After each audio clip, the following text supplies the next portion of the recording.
Hey guys, this is Steve. This is Justin. So we're gonna demo you a very cool gaming platform that we built in the Duke University Computer Science 08. So this project is based on the JG engine that allows people to create games in the real time. People can choose genre, but our genre is platformer, and any people who doesn't even know how to code can use this platform to create two kinds or more than two kinds of platformer games. Now we'll go through the features. Let's go. Alright, so from the screen you can see that our mouse, if you place a mouse in a certain position for more than 2 seconds, it will tell the location of that tile position. So this feature allows a game designer to know about the specific location of the tiles so that they can set the tile collisions and other kind of stuff. So in order to create a tile, you basically just left click and drag for the size of the tile you want, and the tile is automatically created. If you want to delete the tiles, you just right click again for the same size and drag, and then the tiles are deleted. So it's very easy for the game designer to use. Okay, great. So let's switch to the game panel. Now you can see the first one we show is a very basic information about the game. So you can set the game to be whatever name you want. Let's call it Mario, because we are building a Mario game. Alright. So for the transition background, so this is for the title and game over, life lost, level down, start game states.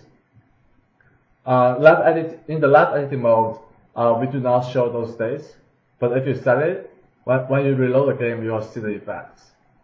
Alright, this is the initial score, which basically just allows you to set the first default initial score. Usually the player, the game designer should set it to be 0. And the game over frame length and the life lost frame length basically tells you how long it will take for the certain transition states. You also can set the transition images and messages for different states. So if we click on game over, you see the message box where you can put a message to be shown while the game is going to the game over state. So you can set you win, and the position of that message.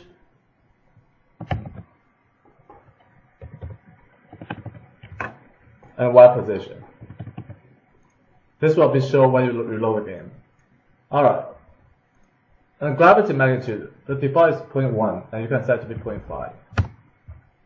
So this is the basic game panel, and you can see the effect of gravity instantly. That is too large. Let's make it to be smaller. 0.2 is good. Let's see how it goes. Nice. This is what we want. Alright. Let's create a player. So this is a player panel where you can create a player and choose an image for the player. So let's go look for the Mario. Nice. Now we have a Mario player. Okay, so if you go to player panel, you can see certain basic information about player, which you can set. Let's rename it to be campsite. Sorry about that. Nice. The name is campsite. Now let's set the test behavior to be remove corpse, and then we can also set the shoot behavior to be any shoot behavior you want. Let's make it to be slow shoot or spread shoot. X size allows you to set the images, the size of the images of the bullets, and this is the speed of the bullets you shoot. And there's a number of bullets per shot, so we can make it to be 4. And the maximum bullets that allowed on the screen, so we can make it to be 16. And we have to remember the bullet collision IDs, so let's make it to be 9. Let's choose an image for the bullets. Nice. We just set collision behavior. In order to see the effects, you have to first set control keys. So let's do move up, move down, move left, move right, jump, and shoot keys. Please remember those have to be capital letters. And you click OK. Now it can move. And you can shoot. That's the spread shoot we want. Nice. Okay. How to make it jump? You click on the jump button. And you can set the height. Let's make it to be 5. And the number of jumps allowed in the air. Let's make it to be 1. Alright. So let's see what happens. So we press jump. It jumps. But we want to be higher. So we do it again. Let's make it to be 10. And the number of jumps be 1. Let's see what happens. Nice, it jumps higher. This is what we want. Okay. Let's make the initial blur to be 50. And the initial lap to be 5. Great. So now it's the time to cue the actor. But we haven't set the actors yet. So what's the actor panel? So in the actor panel, you can also select the image you want. So let's say to be a actor default image. So this is an ugly monster. And you can set the move behavior of the ugly monster. So let's make it to be back and forth. So you can change the amplitude and also frequency. So let's make it to be 5 and 5 to see what happens. This is not what we want. We want to be faster. So let's do it again. Make it to be 10 and 1. But this is too fast. So we freeze it. We reset again. Let's make it to be 10 and 5. And we unfreeze. Click the unfreeze button. Now it moves. And this is what we want. Nice. So how to make the actor shoot? We can choose slow shoot by time or spread shoot by time. So let's make it to be slow shoot by time. You can set the image size of the bullets, just as what the player does. Make it to be 10. The maximum bullets allowed on the screen, make it to be 8. Bullet collision, make it to be 8. There is a time delay, so make it to be 5. Let's see what happens. If you choose the image for the bullets, let's choose another image in order to not be confused. The fireball. Oh, this has too many bullets. So we want to change the behaviors. So let's do it again. If you set it again, we make it to be 50, 50, 10. Maybe we want fewer bullets on the screen, so make it to be 4. Same collision IDs, but we want to shoot much slower, so make it to be 8.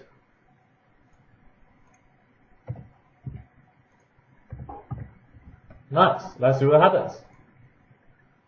So you select another image for it. Let's choose a fireball again. Okay. This is decent.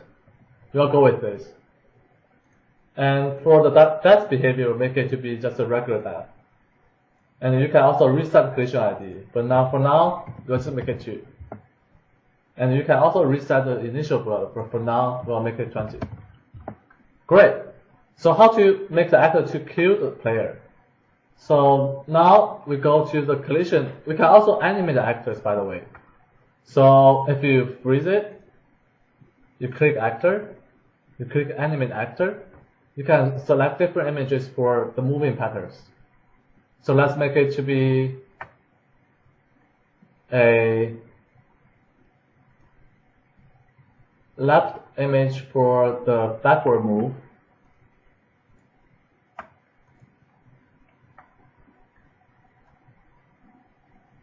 Alright, so let's see what happens. Nice. That's what we want. We can also animate the player. If you click animate player, you click jump, and you make it to be other images. So let's make it to be Mario jump. Alright, let's see what happens. Oh, they are the same images, so that's why. But it's alright. So for now, we'll go to the collision behaviors. So in order to add a collision, you have to keep in mind the collision IDs you set before. So let's do actor to actor. We want the monster's bullets to kill the player. So how will we do that? The monster's bullet is 9. The collision ID of the player is 1. And you make to be the shoot hit object. Sorry about that. You click OK. And you can set direction of the collision behaviors. For now, we'll just set it to be on. Okay, so we just set the collision behaviors. We see the bullets didn't go through the players anymore. But the player is not losing blood. Why? Because we haven't set how much blood it loses. So if you click add on collision again, you click actor to actor, and you do 9, which is the collision ID of the bullets of the monster, and you put 1 to be the player's collision ID, and you can set how many blood the player loses for each bullet. Again, we'll set the directional to be on. And you can also decrement the scores for each bullet and the life. Let's see what happens. Now, great. The player is dying. Let's freeze the screen. And we put the monster to be at the top. Let's unfreeze it. Great. Okay. So this is the basic collision behaviors, players' behaviors, and the actors' behaviors. And in the scene panel, you can also set the level, and you can also set a score for each scene when each scene ends. And you can also set different level and scene events. So, for example, like game over, level down, or enemy shower. All right. So after we see the actors' behaviors and then players, I'm gonna talk a little bit about the scene, game, and then the general stuff. So as you see, our background is black. We can definitely change the background. It is easily done by setting the width. Let's say I want a width as a 60, height of 40, and you can choose vertically or horizontally if you want to have a very long game. And for this demo case, I will not choose it. Then you choose the image. Okay, let's choose a Sky City. Here we go. Cool. So this is the background for Raptors, as you can see. And we're going to demo a little bit of how this entire background works. So as you see, this is a 60 by 40 background, but we can actually, it's wrapped. So we'll first freeze it. And if you move to the right side, you can see it can go there. And also go to the downwards, and you can unfreeze it, and it will come back to the central. And now I'm going to set the actor's animation. So first we'll click on the actor. Oh, sorry, player. Click on the player, and I'm going to say animate the player. So I'm going to animate the forward as, let's say, who I want. Okay, I want it to be boss up left. That's cool. And let's see how this works. Cool. Okay. And I'm also gonna animate the backward, and then that will be alright. This Mario. Let's see how this works out. Great, that works. So I'm gonna hand over to Justin, and he's gonna talk a little about another additional features. Hi everyone. So great. So now I'll show you how to revive an object. So let's say what if the actor accused of the player? What shall you do? Oh no, the player dies. What shall I do? Alright, so I freeze it. I can click on the edit panel. I click undo. The player is relive again. Great. So we can unfreeze it and the player comes back. Now we can set a different move behavior for the actor. So let's make it to be jumping. So we can make the effort to be 10 again, and the frequency to be 5. We set a negative vertical speed, because there's gravity, so that's why it keeps jumping and jumping. Great. So this sorry about this. So this our most of our features. And Steve, do you want to talk about the image buffer? Absolutely. So as you can see, there are a lot of images in the game, and then how we're gonna shift them and how to resize the images. So this is a sorry about that.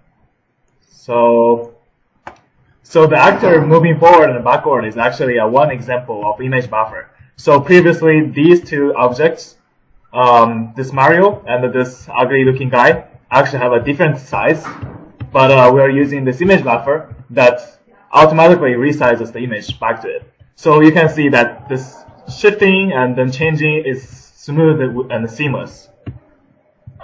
Great. So let's now talk about how to add blood for the player. And we can also by making a HP bottle.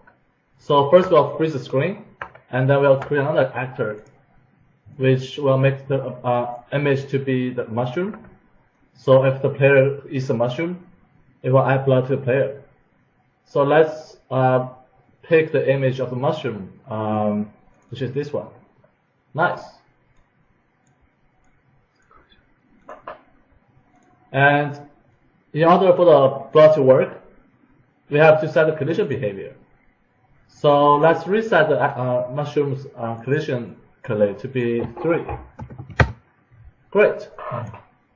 And make it to be disappear. And we don't want to make it shoot. We want to make it immobile. And we want the initial blood to be 1. And we can set collision behavior between the player and the mushroom. So the mushroom's collide is 3, the player's collide is 1, and we can make it to be a normal collision behavior. Which one doesn't really matter, as long as they collide. And then we can set a blood change for that collision behavior. So again, the collision ID of the mushroom, which is 3, 1 for the player, and then we add for the blood. We can also see there are other collision behaviors like the scores change, life changes, rebound, and more complicated behaviors. And we click OK, and we make it to be all direction. You can also set different directions, and we click OK, and then you can make the score to be 0, and you make it blood to be 10. We click OK again. So now let's move the player to see what happens. Nice! We just got 10 more blood. Alright. So great. So finally, we're going to talk about the events and the trigger module. So in this complicated game, we'll have a lot of events and a lot of triggers. The trigger will trigger events, and the events can be many things. For example, it can be events like showering enemy, you can be an event level down, or it can be an event to change a behavior. So I'm going to quickly demo events game over here. So the way to do so, I'll first create a actor. Great, we'll put it here, and we'll make him to be the tube. So I'm going to set this image to be a blue tube. Alright. Cool. And I'm going to set this guy's behavior. So what do I want? Let's say he's going to be immobile. No, I don't want him to be shooting. And yeah, so this appear doesn't really matter. And after I have this initial setting, oh great, collision ID as well. So let's say we're going to set it 4, and we don't want him to jump. And we're going to have to go to set the events. So when creating this, we'll have to create this by collision. And then the ID of hitter is the player. ID of the guy being hit is going to be 4, and that's great. And then the collision, in this case, we're going to have to take place on the bottom of the particular actor, because he's going to always land on the tube. So, but you can also go as the all direction, because that makes things easier. Why not, right? So, okay, we'll do that all. Alright, let's see how this works. And we're going to unfreeze it. And tube. And, okay, this guy's a little annoying. He's just being too active. Okay, we're going to be aiming at this blue tube. And there we go! As you can see, So, well, yes, as you can see at the center of the screen, there is a game loss message popping up. But since previously the actor has died before, so it's overlapping. But this is the perfect instance of this event's level lost. So that's great. And one more thing to show off. As a standard game, we can actually save and load different data files. So I'm going to do a real quick demo. So for example, I can save this game as a demo game. And I can open up another game. Here we go. Which game do I want to load? Let's do a game. Whoops. Okay. So as you can see, this is another game. And I can also create tiles and call the actor. And that's all going to be same. And how this data is passed, it's passed to this XML file. So each single order is a single line. And this is going to be very flexible because all the saving and loading do is to read out the strings and pass that to the factory, where the factory process and recreates the entire game. And okay, that's great. So great. So just one last thing. Our program is flexible in the sense that future programmers can easily add more behaviors. We definitely these behaviors are very basic, just for demo use. But like since we have a composition over inheritance design pattern, the behaviors can be added very easily. And also like any game designer can use our program to implement almost all kinds of games except like puzzle games or tower defense games. But like for Mario games or Flappy Bird or even Little Fighters, those games can be easily achievable through our program. So that's the end of demo. If you are interested in how our program is implemented, please feel free to email us. Thank you so much for watching.